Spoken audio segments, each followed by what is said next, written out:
Quando a gente fala em múmia, geralmente a gente pensa nas múmias dos faraós, né, como Sete I, Tutancâmon, Ramsés II, mas a verdade é que algumas pessoas comuns, menos ricas, né, conseguiam também ter acesso a esse processo tão importante para o pós-vida. Só que esse processo para os mais pobres era bem diferente. Há alguns dias eu postei um vídeo aqui sobre mumificação, de uma forma geral, né, falando sobre as etapas da mumificação e tal, e um inscrito aqui no canal, que foi o Rodrigo Santos, perguntou exatamente isso, né, como é que os pobres eram sepultados, já que a mumificação era um processo tão caro, que exigia tanto tempo, e que, portanto, só uma pequena parte da população provavelmente teria acesso a esse luxo. E, de fato, né, o processo completo da mumificação era algo para uma elite da elite, mas tinha também outras formas, né, como eu disse, e que eu vou mostrar aqui a partir de uma fonte primária mesmo, de um documento histórico muito importante para discutir essa questão da mumificação, que são os textos de Heródoto, que é um historiador grego, né, que viveu no século V a.C., e ele esteve no Egito, conversou, entrevistou, né, pessoas egípcias, e o Heródoto, no segundo livro das histórias, né, que é dedicado totalmente ao Egito, ele traz um registro de 3 modalidades de mumificação que eram comuns no tempo que ele esteve lá, né, no século V a.C. E aí a gente já falou sobre mumificação em geral no vídeo anterior, mas acho que vale a pena ver como é que ele relata, né, a partir desse autor específico, como é que ele relata também o processo mais completo e mais caro de mumificação, né? Então o que o texto diz aqui? Há no Egito certas pessoas encarregadas por lei de realizar os embalsamamentos e que fazem disso profissão. E aí que embalsamamentos entendam o processo da mumificação, né? Quando eles trazem um corpo, mostram aos portadores modelos de corpos em madeira pintados ao natural. Então eles têm tipo um portfólio, 3 bonequinhos, 3 modelos que eles mostram para a família decidir qual que é o processo que eles vão custear, né? Combinado o preço, né? Decidido qual modelo que os parentes vão querer, os parentes retiram-se e os embalsamadores começam os trabalhos. Os embalsamadores trabalham em suas próprias casas e eis como procedem nos embalsamamentos mais caros. Ele vai descrever então a primeira forma de mumificação, que é essa mais completa, né? Primeiramente, extraem o cérebro pelas narinas, parte com um ferro recurvo, uma espécie de gancho, né, ou pinça, e parte por meio de drogas ou ervas introduzidas na cabeça. Isso para liquefazer, né, o que restar que eles não conseguiram puxar com a pinça. Fazem em seguida uma incisão no flanco com uma pedra cortante da Etiópia e retiram pela abertura os intestinos, limpando-os cuidadosamente e banhando-os com vinho de palmeira e óleos aromáticos.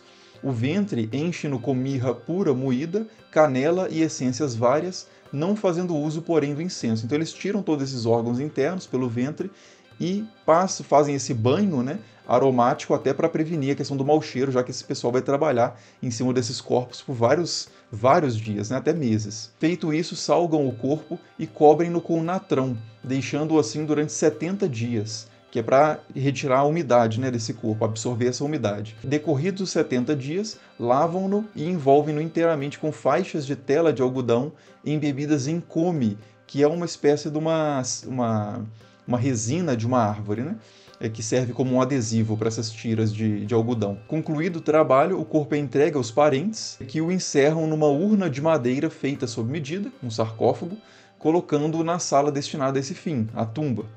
Tal a maneira mais luxuosa de embalsamar os mortos. Então essa é a primeira forma de embalsamar, que é a mais cara de todas, né? E aí agora a gente vai para o que de fato é o objeto mais de interesse do vídeo, que é as formas mais baratas, então, né? Ele diz: os que preferem um tipo médio de embalsamamento e querem evitar despesas, escolhem essa outra espécie, essa outra forma, né? Em que os profissionais procedem da seguinte maneira: enchem as seringas de um licor untuoso tirado do cedro e injetam-no no ventre do morto, sem fazer nenhuma incisão e sem retirar os intestinos. Então é uma espécie de óleo de cedro que é injetado no corpo, né? Introduzem-no igualmente pelo orifício posterior, o ânus, e arrolham-no, né? Colocam uma rolha no ânus para impedir que o líquido saia. Em seguida, salgam o corpo, deixando-o assim durante determinado prazo, ao final do qual fazem escorrer do ventre o licor injetado. Ou seja, né, todo aquele óleo de cedro colocado dentro do corpo, tendo dissolvido os órgãos internos já provavelmente apodreceram até de forma natural, né, durante esse período em que o corpo está com essa cama de sal sobre ele. Esse licor, então, essa mistura de órgãos internos diluídos mais óleo de cedro, vai vazar pelos orifícios, né, depois de serem destampados. Essa que é a ideia, né? Dessa forma você consegue remover os órgãos internos sem qualquer tipo de incisão. Mas você fica também sem os órgãos internos para preservar ele em jarros canopos, né, por exemplo, que eram feitos nos processos de mumificação mais completos e cuidadosos, né? Mas enfim, né, aí o Heródoto continua. O natrão consome as carnes e do corpo nada resta a não ser a pele e os ossos. Terminada a operação, entregam-no, né, o corpo aos parentes sem mais nada a fazer. E ainda tem uma terceira forma que o Heródoto vai descrever muito brevemente, que seria ainda mais barata, que ele diz o seguinte: o terceiro tipo de embalsamamento destina-se aos mais pobres.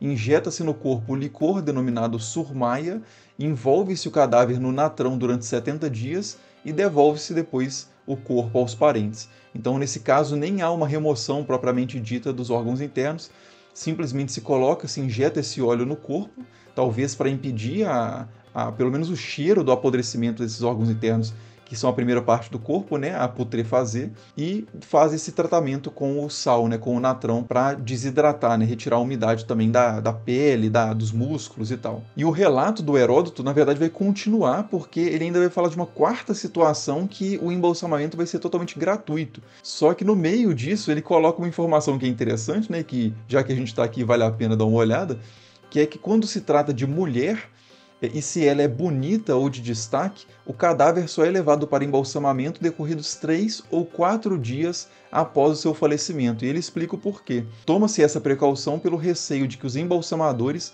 venham a violar o corpo. Conta-se que, por denúncias de um dos colegas, foi um deles descoberto em flagrante com o cadáver de uma mulher recém-falecida. Então ainda tem esse detalhe aí que o Heródoto registra. E aí finalmente ele vai falar da modalidade gratuita de embalsamamento, que na verdade você não escolhe fazer, né? Mas você pode acabar passando por ela sem querer, que é o seguinte: se se encontra um cadáver abandonado, seja o morto egípcio ou mesmo estrangeiro, e trata-se de alguém atacado por crocodilo ou afogado no rio, a cidade em cujo território foi o corpo atirado é obrigada a embalsamá-lo, a prepará-lo da melhor maneira e a sepultá-lo em túmulo sagrado. Não é permitido a nenhum dos parentes ou dos amigos tocar no cadáver. Só os sacerdotes do Nilo têm esse privilégio. E eles o sepultam com as próprias mãos, como se tratasse de algo mais precioso do que o simples cadáver de um homem. Então tem essa referência a essa situação, né, de um corpo abandonado, mas necessariamente parece aqui, né, ligado a 2 episódios possíveis, que é o ataque por crocodilos ou pelo o afogamento no rio.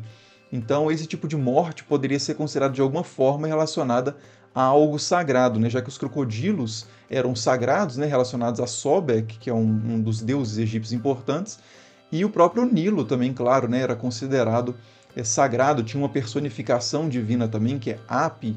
Então, talvez essa morte por crocodilo ou por afogamento fosse considerada não um acidente, mas algum tipo de intervenção divina, né? E aí, por causa disso, os sacerdotes do Nilo que faziam esse embalsamamento bastante cuidadoso, com as próprias mãos, separando o cadáver da família, inclusive, por algum motivo. E, enfim, né, e isso ninguém era cobrado por isso, porque a família era afastada da situação e quem arcava com isso eram os próprios sacerdotes do Nilo, né? Mas enfim, então tá aí a resposta para o Rodrigo, né, de como é que os pobres eram sepultados.